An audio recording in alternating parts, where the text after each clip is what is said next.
Neviete pozdraviť? Zdraví vás Rytmus, zdravím východ, západ, zdravím stred, zdravím celé Slovensko. Na čo myslíme, keď ráno vstávame do školy? Nikdy nechcem nikdy. A čo si zaspievame pri ceste do školy? Na čo myslíme už pondelok? Môžem byť po opici rozbitý jak hovar. Aké sú naše pocity pred písomkou? Ak si dole nevzdávaj sa, poďme, daj sa dokopy. Čo si myslí triedna, keď vchádza do triedy a nesie písomky so samými peťkami? Som malá Eva Žana panika, komu vadí, že pičujem mi cícvika. Čo poviem profesorom, keď nič neviem? Zase som povinný. Na čo sa tešíme, keď zazvoní na prestávku? Ciga, fajka alebo bongo. A na našu 10? Chce sa mi šrat, hľadám drahú reštiku. Na čo myslí profesor, keď ide vyvolávať k tabuli? Žebrak priprav sa na nárez.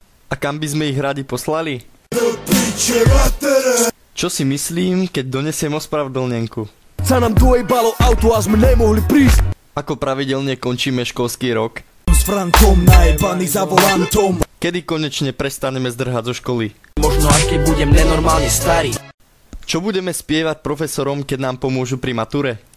Sú tu jakí moje ľudia, kryjeme si chrbát bratomu, ver.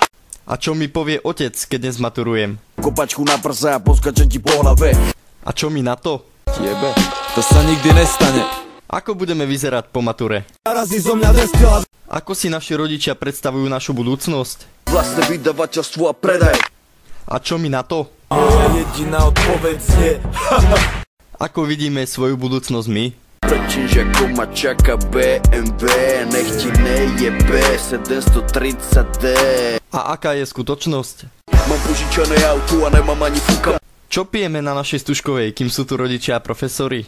Piť piňa koládu. A čo budeme piť, keď odídu? Strašne ľa chlastu, Bacardi, Ferretti, vodky. Čo si myslíme o našej pani profesorke triednej? Ty si priebaná, ešte vácej ako tvoja mama. A aký vlastne sme? Sme úplne na piču a tak sa nám to ľúbi.